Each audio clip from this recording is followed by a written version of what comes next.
So far in this video series, I've explained the basic approach that you should be taking to your Pinterest marketing, how you're going to go about providing value on a regular basis and growing your audience. But if you want to step up your game, you should look at using some of the advanced tools that Pinterest offers.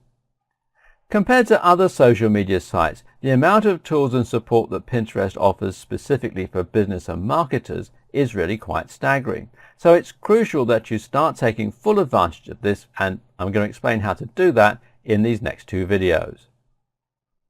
To get started with your business account, you need to visit this site, business.pinterest.com. Now, if you don't already have a Pinterest account, then you can just click Join as a Business and get set up with your own business account.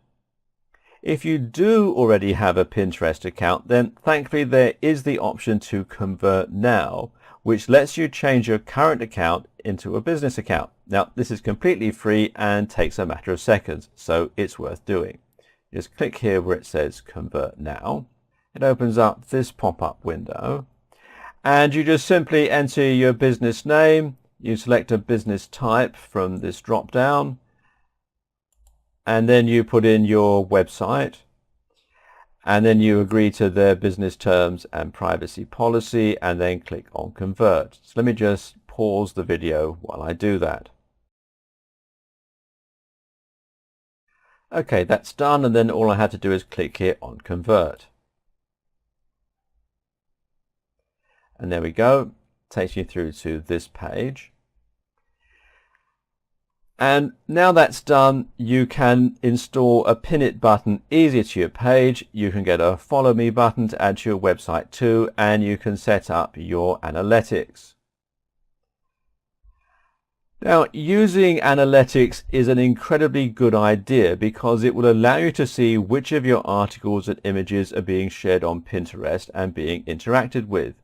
And this is a hugely useful tool for assessing which of your content is performing the best, and that helps you to refine your approach.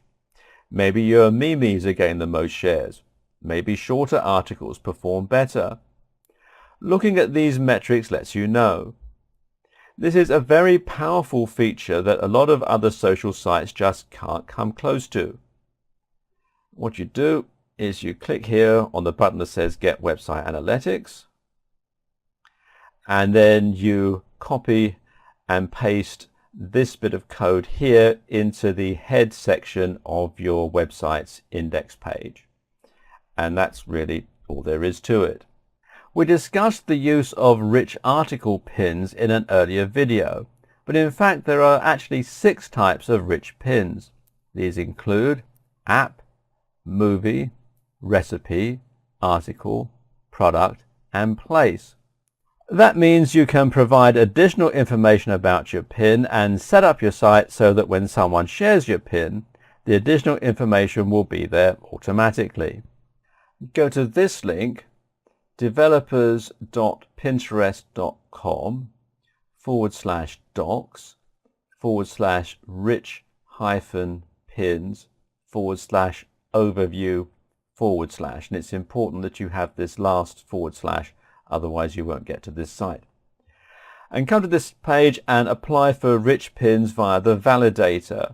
From there, you simply need to add some meta information to your website so that Pinterest can see what type of content you've shared. Just a side note, if you want to prevent your pages from showing as rich pins, you simply add the following line to the head section of your HTML. You go left arrow, meta name equals quote Pinterest-rich-pin, close quotes, content equals quote false, close quotes, / right arrow. There's also some code you can use to prevent your content from appearing as pins at all. Now, this, however, is not particularly useful for a marketer. For marketers, one of the most interesting types of pin other than the rich article pin is the product pin. A product pin essentially enables you to show the availability for an item and to show the pricing in real time. If you don't have the buy button on your pin, this is the next best thing for making it easy for people to buy your products and to learn more about them. Again, you need meta content, and this time it's the markup here that you can see on the screen. Pinterest has some useful utilities for influencer marketing, thanks to its own Pinterest email feature, which was introduced in May 2013. This tool allows you to send your contacts on Pinterest a personalized message that might recommend a specific pin, or which can be used to open up a dialogue. What makes this useful is that it means you can now get in touch with other users that are performing well on the site. In turn, this means you can invite them to work together, or you could suggest particular partnerships.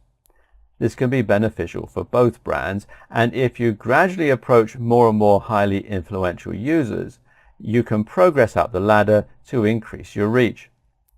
You can also use this to turn prospects into buyers. Send someone who is engaging with your content a pin that you think they'll like, or that you think will solve an issue that they're having, and it could turn into a sale for you, or at least a new subscriber or follower. If you want to go one step further with your website Pinterest integration, then you should look into adding widgets. You can get widgets for both your Pinterest page and for your board specifically, and these can be added to the sidebar of your website, which will make your profile much more tempting for people to follow. Not only will your visitors be able to see that you're on Pinterest, but this way they'll also be able to see the type of content you're sharing and the type of value that you're offering. This is also a great way to ensure that your website stays looking active if you're busy and you don't have the time to add new blog posts. As I mentioned previously, Pinterest is the perfect platform for launching a competition. The visual nature of Pinterest creates a fun opportunity for people to send in their ideas for, interior design or novel uses for your products. Likewise, you can run contests where you award the most inspiring boards on the platform that solve a particular problem that you post.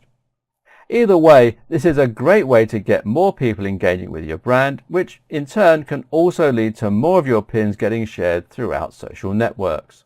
When running contests though, make sure that you adhere to the guidelines that Pinterest sets out for brands.